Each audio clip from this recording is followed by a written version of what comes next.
اگر میں اپنی زندگی کی طرف نظر دوڑا کے دیکھوں تو میری ساری زندگی دنیاوی چیزوں کے حصول اور اسی کی تقدوں میں تھی. زندگی کی کامیابی کی پہچان صرف اس چیز سے وابستہ تھی کہ میری دنیاوی چیزوں کے ساتھ ایسوسیشن کتنی ہے. رتبہ ہے تو عزت ہے، دولت ہے تو سکون ہے، اچھی گاڑی ہے، مال ہے، گھر ہے. یہی چیزیں تھیں جو کامیابی کی پہچان کے طور پہ میری نظر میں موجود تھی.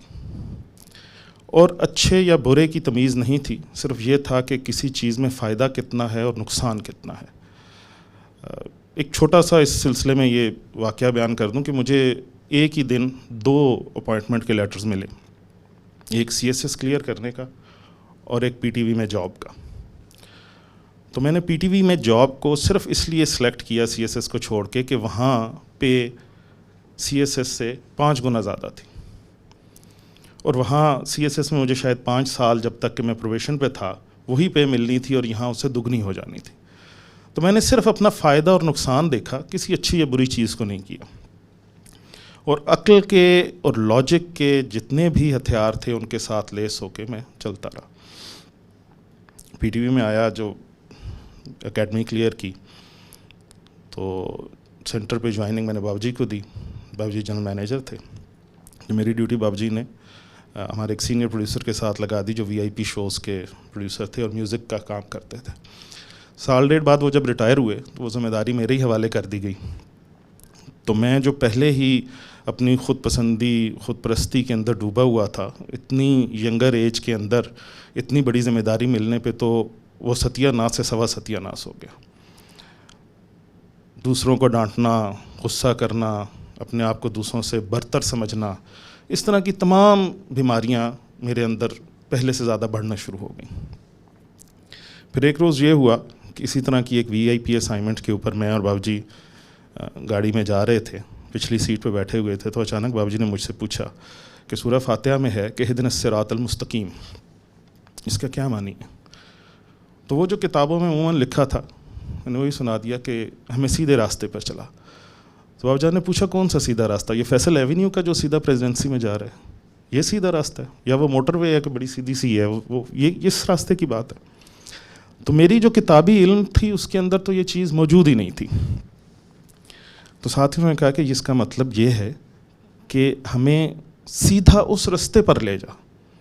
کس راستے پر لے جا؟ صراط الذین انعمت علیہم، وہ راستہ جو انعمت علیہم کا ہے. اچھا، اس دوران ہم پہنچ گئے، بات آگے چل پڑی.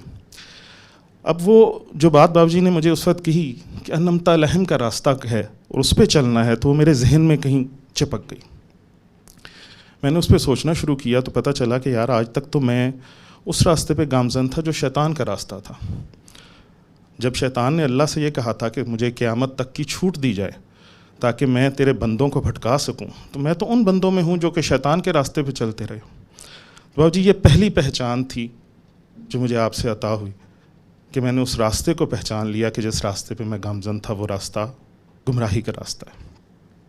قرآن میں ارشاد ہے کہ فرعون نے اپنی قوم کو گمراہ کیا اور انہیں سیدھے راستے پہ نہیں چلایا تو وہ عذاب میں مبتلا ہوئے. اچھا، اتنا تو مجھے سمجھ آ گیا کہ یہ راستہ گمراہی کا راستہ ہے. اب انعمت علیہم کا راستہ کیا ہے یہ ذرا پوچھنا تھا.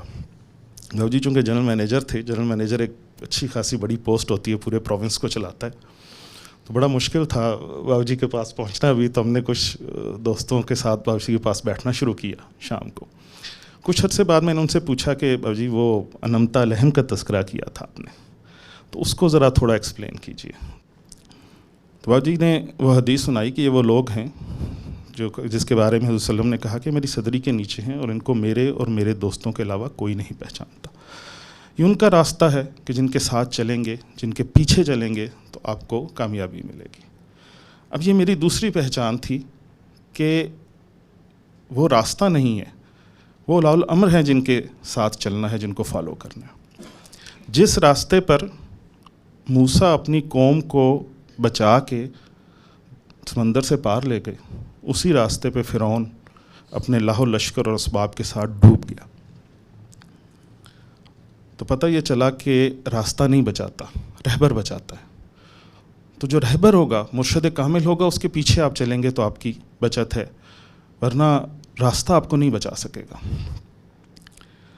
یہ بڑی ایک اچھی پہچان تھی جس کے بعد میں نے بابا جی کی صحبت میں بیٹھنا شروع کیا اور سورہ رحمان کے بارے میں ساری چیزیں پتہ کی. میں اس بات کو آج تسلیم کرتا ہوں کہ جب میں نے پہلی بار سنی تو میں صرف 3 دن سن سکا اور پھر وہ سلسلہ ٹوٹ گیا. ارد گرد پہ نفس کا غلبہ اتنا تھا کہ وہ اس کو کنٹینیو نہیں کر سکا. دوسری بار کوشش کی تو صرف 4 دن سن سکا. اسی دوران میں بابا جی کے ساتھ ایک اسائنمنٹ پہ کراچی گیا تو وہاں میری آنکھ میں کچھ گر گیا اور مجھے وہاں پہ آئی ہیمریج ہو گیا.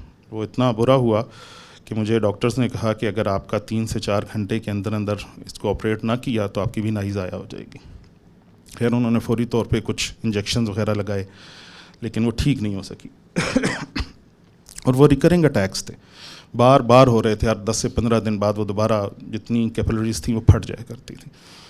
انہوں نے مجھے اسٹیرائڈز دیں، ہیوی اسٹیرائڈز دیں، جس سے صرف یہ ہوا کہ اسٹیبلٹی ہو گئی. ایک دن صبح میں بابا جی کے پاس، اکثر یہ ہوتا تھا کہ میں اکٹھے ہی آفس چلے جایا کرتے تھے، تو میں آیا تو مام کا فلیٹ تھا، اس کے اوپر ہم ناشتہ کر رہے تھے. تو مام نے مجھ سے پوچھا کہ ہاں بھائی آنکھ کا کیا حال ہے؟ تو میں نے بتایا کہ جی بس اس طرح ہے. تو مام نے کہا تم نے سورہ رحمان سنی ہے؟ اب میں وہاں پہ ذرا تھوڑا چپ ہو گیا. تو مام نے کہا کہ اچھا، چراغ تلے اندھیرا، تم نے کیوں نہیں سنی؟ اور آج سے 7 دن ہیں اور 7 دن کے اندر تم نے سن کے مجھے رپورٹ کرنی ہے. میں نے مام کی طرف دیکھا تو ان کے ہاتھ میں مجھے لگا جیسے چھری کانٹا نہیں، کوئی تلوار اور ترشول ہے اور میری خیر نہیں ہے اب اگر میں نے یہ نہ کیا تو. میں مام کا اس لحاظ سے شکر گزار ہوں کہ میں اتنا کمزور تھا کہ اگر وہ مجھے اس وقت ایک پش نہ دیتی تو شاید میں اس لائن کو کراس نہیں کر سکتا تھا.